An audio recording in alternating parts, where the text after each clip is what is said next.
2 दशकापासून संपूर्ण महाराष्ट्राचं स्वप्न होतं की राजसाहेब ठाकरे आणि उद्धवसाहेब ठाकरे एकत्र यावे. आम्हाला माहिती सुद्धा होतं की आम्ही आमदारकीच्या इलेक्शनला निवडून येणार नाही, तरी देखील कुठेतरी पक्षाचं चिन्ह आणि आम्ही घराघरात पोहोचेल आणि पक्षाचं चिन्ह घराघरापर्यंत पोहोचेल. ग्रामपंचायतीपासून खासदारपर्यंतच्या सगळ्या इलेक्शन आम्ही लढवल्या पाहिजेत. ही फक्त ऍडजस्टमेंटसाठी केलेली युती आहे आणि फक्त मुश्रीफ साहेबांचं अस्तित्व त्याच पद्धतीनं राजेंचं अस्तित्व टिकवायसाठी ही केलेली युती आहे. सोसायटी असू दे, त्याच्यानंतर कारखाने असू देत, यात फक्त लोक अडकून आहेत. त्याच्यामुळे स्पष्ट भूमिका मांडताना दिसत नाही. 69 लोकांच्या समस्या आमच्याकडे येणार आहेत, म्हणजे आमच्यावर कुठेतरी लोकांचा विश्वास आहे की बाबा यांच्याकडे गेल्यानंतर संबंधित विषयाला मार्ग निघतोय. कालच महाराष्ट्र नवनिर्माण सेना आणि शिवसेना उद्धव बाळासाहेब ठाकरे यांची अधिकृत युती जाहीर झाली. या युतीकडे पाहताना तुम्ही कसे पाहता आणि कोल्हापूर जिल्ह्यात या युतीचा नेमका फायदा कसा होईल, काय तुमचा प्रतिसाद आहे? बघायला गेलं तर कित्येक म्हणजे जवळ 2 दशकापासून संपूर्ण महाराष्ट्राचं स्वप्न होतं की राजसाहेब ठाकरे आणि उद्धवसाहेब ठाकरे एकत्र यावे. जर काल बघितलं तर त्या पद्धतीने युती झालेली आहे आणि संपूर्ण महाराष्ट्राचं स्वप्न होतं. त्याचबरोबर जर बघितलं तर बाळासाहेब ठाकरेंचं सुद्धा स्वप्न होतं की हे दोघंही एकत्र यावीत. आणि जर बघा तुम्ही म्हटला त्या पद्धतीनं जी मराठी मतं जी आहेत ती विभागली जायची आणि त्याचा फायदा तिसऱ्या पक्षाला व्हायचा. तर आता ही दोघंही जे भाऊ एकत्र आल्यामुळे बऱ्यापैकी मराठी माणसाची जी मतं आहेत ही विभागली जाणार नाहीत आणि त्याचा 100% फायदा हा मराठी माणसांना 100% होईल. आणि काल जर बघितलं तर संपूर्ण महाराष्ट्रात शिवसैनिक असतील, महाराष्ट्र निर्माण सेनेचे महाराष्ट्र सैनिक असतील, हे बऱ्यापैकी आनंदात म्हणजे खूप आनंदात होते आणि पेढे आणि साखर वाटून बऱ्याच ठिकाणी हे कार्यक्रम सुद्धा झालेत. तुम्ही सुद्धा मीडियाच्या माध्यमातून बऱ्याच ठिकाणी तुम्ही दाखवला. आज माझं सुद्धा मत हेच आहे की 100% कागल तालुक्यात याचा म्हणजे मी कागल तालुक्याचं काम करत असल्यामुळे मला एवढी 100% खात्री आहे की कागल तालुक्यात याचा 100% चांगला फायदा होईल. नगरपंचायत निवडणुकांमध्ये विशेषतः कोल्हापूर जिल्ह्यातील ग्रामीण भागात तुमच्याकडून कोणतीही ठोस हालचाल दिसली नाही. तुमच्या नेतृत्वाखाली किंवा तुमच्या जवळच्या कार्यकर्त्यांनी निवडणूक लढवलेली दिसून येत नाही. काय सांगाल आपण त्याविषयी? बघायला गेलं तर या निवडणुकी संदर्भात आम्ही आमच्या वरिष्ठांच्याकडे सांगितलं होतं की कागल नगरपालिकेवर आमच्याकडे 4 उमेदवार आमचे होते. आणि त्याच पद्धतीने जर बघितलं तर मुरगुड नगरपालिकेत आपले 2 उमेदवार आमचे इच्छुक होते. आम्ही ज्यावेळी हा प्रस्ताव वरिष्ठांना सांगितला त्या टायमाला आम्हाला असं निरोप आला की महाराष्ट्र नवनिर्माण सेना नगरपालिकेचे इलेक्शन लढणार एबी फॉर्म म्हणजे अधिकृत चिन्हावर लढणार नाही. त्यानंतर मी या विषयातून पाय घेतला, कारण त्याचं कारण असं होतं आम्हाला माहिती सुद्धा होतं की आम्ही आमदारकीच्या इलेक्शनला निवडून येणार नाही, तरी देखील कुठेतरी पक्षाचं चिन्ह आणि आम्ही घराघरात पोहोचेल आणि पक्षाचं चिन्ह घराघरापर्यंत पोहोचेल. यामुळं आम्ही आमच्या घरचे पैसे लावून ही निवडणूक लढवली आणि येणारी जी निवडणूक आहे त्याचा याच चिन्हामुळे येणाऱ्या निवडणुकीत बऱ्यापैकी आमच्या सगळ्या महाराष्ट्र सैनिकांना असेल फायदा होईल आणि त्यातून बऱ्यापैकी आमचे उमेदवार निवडून येतील अशी आम्हाला अपेक्षा होती, म्हणून आम्ही ती निवडणूक लढवली होती. पण विधानसभेनंतरची पहिलीच इलेक्शन जी नगरपालिकेची निवडणूक जी आहे तीच आमच्या पक्षाने लढली नसल्यामुळं आणि अधिकृत चिन्हावर ज्यावेळी लढणार नाही असं समजल्यानंतर मी त्यातनं काढता पाय घेतला. आणि बऱ्यापैकी तुमच्यापर्यंत मी माहिती आली असेल की मी म्हणजे तुम्ही बातम्या पण लावल्या की बाबा मी नाराज आहे वगैरे. नाराज तर व्हायचं कारण जे होतं की आम्ही घरचे पैसे लावून सुद्धा जर निवडणुका जर पक्ष लढणार नसेल तर मग एवढं सगळं करून उपयोग काय. त्यामुळं 100% आम्ही त्या इच्छुक जे होते त्यांना सुद्धा सांगितलं की आम्ही अधिकृत चिन्हावर लढणार नाही आहे, तुम्ही तुमचा मार्ग बघा. आम्ही त्यातनं एक्झिट घेतला. त्यामुळं बऱ्यापैकी आमच्या त्या पक्षातली सुद्धा जे पदाधिकारी आहेत ते दुसऱ्या पक्षात सुद्धा गेलेत आणि काही जणांनी तरी दुसऱ्या पक्षातून उमेदवारी अर्ज सुद्धा भरला. आगामी जिल्हा परिषद आणि पंचायत समिती निवडणुकांकडे सर्वांचं लक्ष लागले आहे.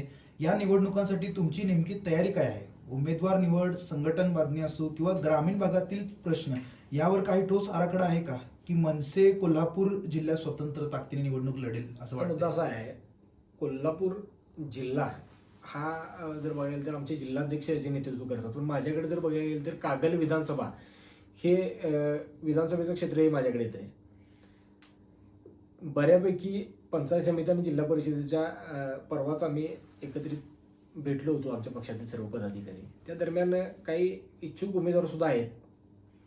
ज्यावेळी या आता इलेक्शन डिक्लेअर होतील ह्या आठवड्यात, तर जे इच्छुक आहेत त्यांची आम्ही मुलाखती घेऊ वर पक्षातील नेतृत्वाकडच्याकडे सगळे पाठवून देऊ आणि त्यांनी जे सांगतील त्या पद्धतीनं पुढच्या रणनीत्या ज्या आहेत त्या ठरतील आणि आम्ही जसं वरिष्ठ सांगतील त्याच पद्धतीने आम्ही इथं कागलतालुक्यात काम करू. ओके. रोहन निर्मळ कोणत्या तरी दुसऱ्या पक्षाच्या वाटेवर आहेत का असा प्रश्न अनेकांना पडला आहे. या चर्चांमध्ये कितपत तथ्य आहे?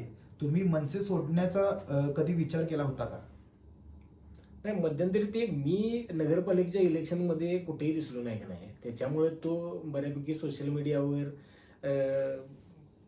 तो म्हणजे कंटेंट चालला. मी बघितलं ते माझ्या निदर्शनात सुद्धा आलं, आमच्या पदाधिकाऱ्यांनी मला ते पाठवलं सुद्धा.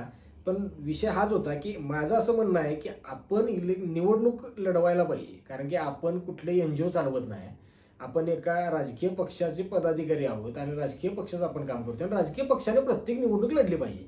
डायरेक्ट आम्ही आमदारकीचे आणि खासदारकीचे इलेक्शन समजा लढवा लागलो तर लोक तुम्हाला कितपत स्वीकारतील हे सांगता येत नाही.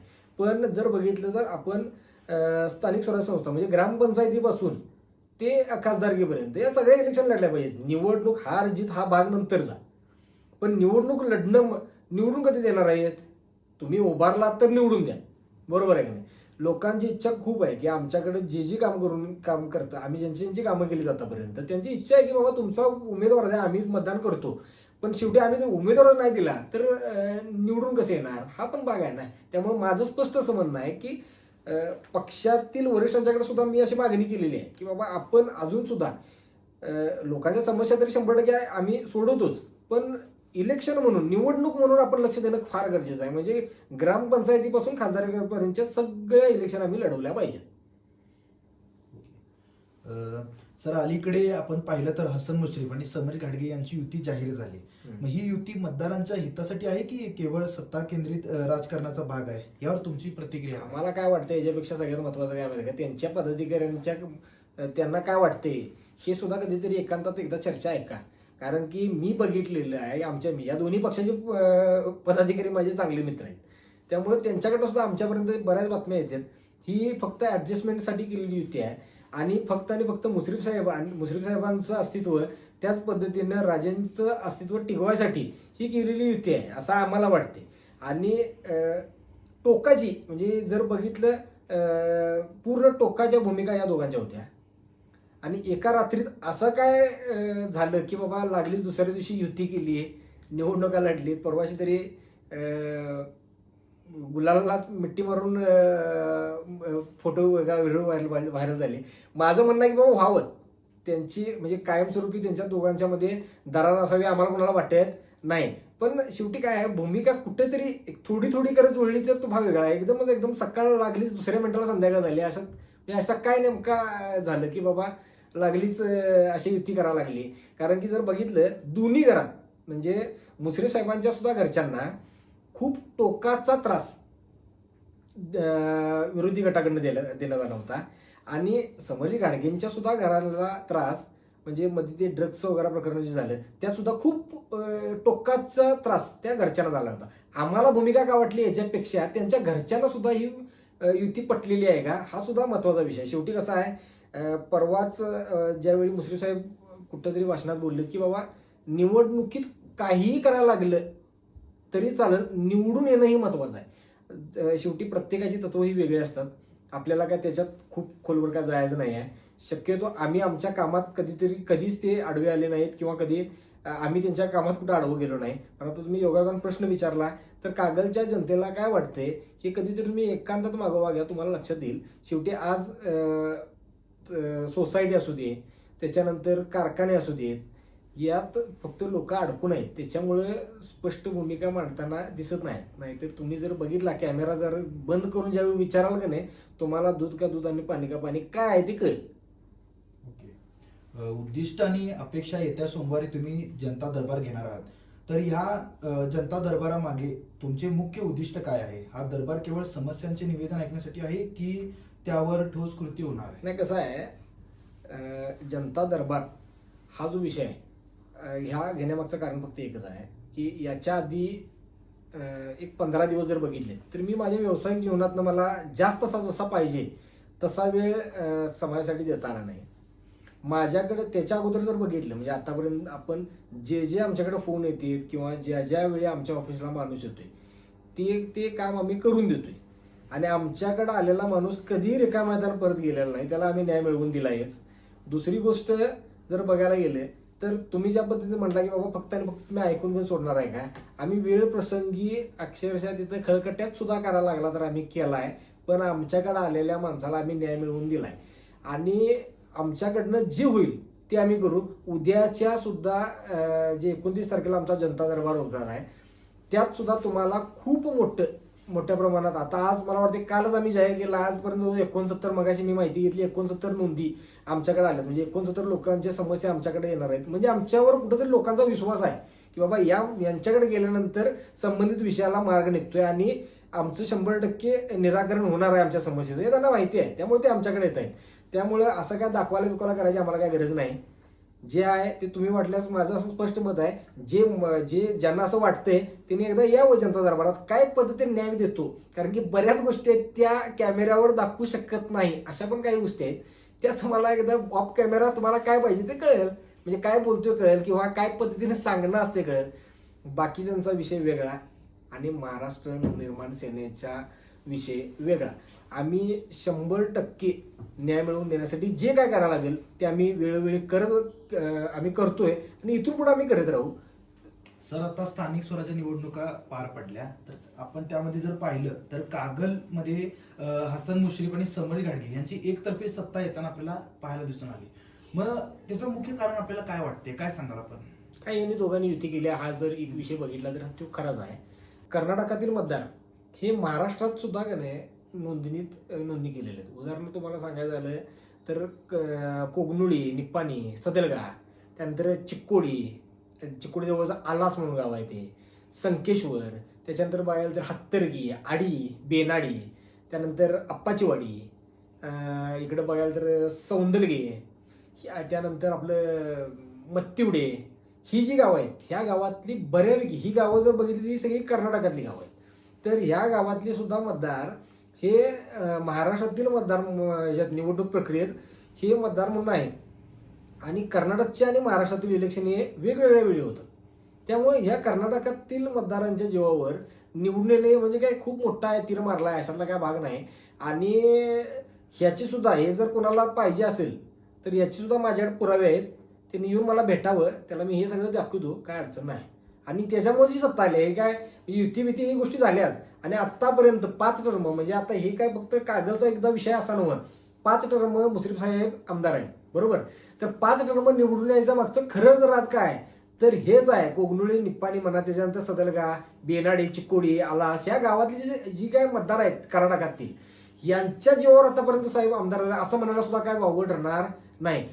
हा सुद्धा म्हणजे किती मतांनी निवडून येतात त्या मताचा आणि तेवढ्याच मतांना मागच्या वेळेस जर बघितलं तर 29,000 जवळपास आमच्या माहितीप्रमाणे 29,000 मतदार ही कर्नाटकातील आमच्या इथे लावले साहेब निवडून किती राहिले, 11,000 नाही.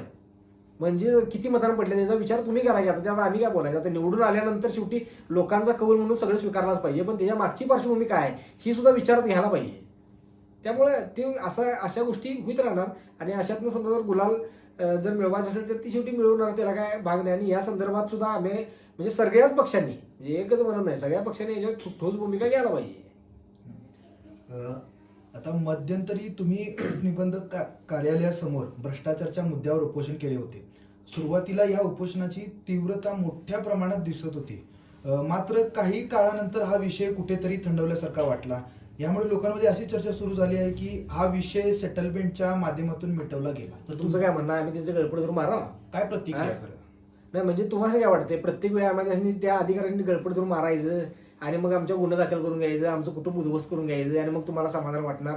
सेटलमेंट केली म्हणजे काय नेमकी? आज जर बघायला गेलं ते प्रकरण ज्यावेळी आम्ही छेडलं त्या मला आम्ही जवळजवळ त्या उपोषणच्या वेळी जवळजवळ काहीच नाही म्हटलं तर एक माझ्या माहितीप्रमाणे 668 दस्त हे आम्ही डायरेक्ट दाखवले की आणि ते बेकायदेशीर आहे ते दाखवूनच दिले. त्यात सेटलमेंटचा काय संबंध आहे?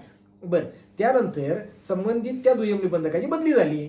त्याच्यानंतर बघितलं तर त्याच्या विरोधात आम्ही काय बसलो असं वाटत असेल तर IGR ऑफिसला तुम्ही कुणीही तुमच्यातल्या म्हणजे ज्यांना वाटतंय त्यांनी माहिती अधिकार टाकावा. आमचे कुठले कुठले अर्ज तिथं पडलेत ती माहिती घ्यावी आणि मग बोलावं. फालतू बोललं म्हणजे काय शानं म्हणत नाही. मुद्दा हाच आहे की आम्ही आयजर ऑफिसला त्याची आता पाठपुरावा सुरू आहे. त्याची दांडी उठल्यानंतर सुद्धा याच ज्यांना ज्यांना वाटते की नाही आम्ही सेटलमेंट केली त्यांनी पण असं ज्या पद्धतीने ही जे गावगाव करा चालू आहे ती दांडी उठल्यानंतर म्हणजे ते नोकरीवर जे निलंबित होईल त्यावेळी सुद्धा असंच बोलायला तुम्ही सुरू करा किंवा हा सुद्धा मेसेज बऱ्यापैकी सगळ्यांच्यापर्यंत पोचवा. आणि महाराष्ट्र नवनिर्माण सेनेने आतापर्यंत कोणतंही आंदोलन हे म्हणजे मध्ये सोडलेलं नाही आहे. जेवढे काही विषय असतील, कामगारांचे विषय असतील, त्यानंतर आशा सेविकांचे विषय असतील, त्याच्यानंतर हे दुय्यम निबंधकाचा जो तुम्ही विषय सांगितला हा विषय असेल, मध्यंतरी टोलचा विषय आहे तो असेल, चेकपोस्टचा विषय, कोणताही विषय आतापर्यंत असं बरेच विषय आहेत जे आम्ही कुठलाही विषय म्हणजे अर्धवट सोडलेला नाही. आमच्यावर अक्षरशः आम्ही बऱ्याच वेळी दूध उत्पादकांसाठी सुद्धा मोठ्या म्हणजे एकदम तीव्र आणि खळखट्याच्या भूमिका घेतल्यात.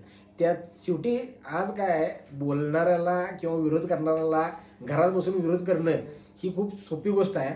ज्यावेळी ऑन ग्राउंड उतरून ज्यावेळी तुम्ही काम करताय त्यामुळे काम करणाऱ्याला काय वाटते एकदा खरोखर तुम्ही येऊन बघावं, तुम्हाला लक्षात येईल. सेटलमेंट ह्या गोष्टी एक ट्रोलिंग करायच्या गोष्टी झाल्या, आम्ही त्यांना भीक घालत नाही असल्या गोष्टींना. सर हा विषय तुम्ही सोडलाय की अजूनही त्याचा पाठपुरावा सुरू आहे? 100% सुरू आहे. आणि कुठलाच विषय महाराष्ट्र निर्माण सेना ही अर्धवट सोडत नाही. हे मी तुमच्या माध्यमातून सगळ्यांना ज्यांना ज्यांना काय डोक्यात काही वेगळे किडे पडलेत की नाही त्यांना सांगू इच्छितोय की आम्ही महाराष्ट्र नवनिर्माण सेनेच्या माध्यमातून एखादं लेटर दिलं आणि जर समजा एखाद्या वेळेस तुम्हाला वाटलं की बाबा शांत आहे तर तू शांत नसते. सगळ्याच गोष्टी आम्ही का तुम्हाला असं प्रत्येक वेळी फेसबुकच्या माध्यमातून, इन्स्टाच्या माध्यमातून, टीव्ही चॅनलच्या माध्यमातून सांगणं हे काय बरोबर वाटत नाही. त्यामुळं तुम्हाला एंड रिझल्ट येईल त्या टायमाला 100% कडक रिझल्ट असेल एवढंच सांगतो.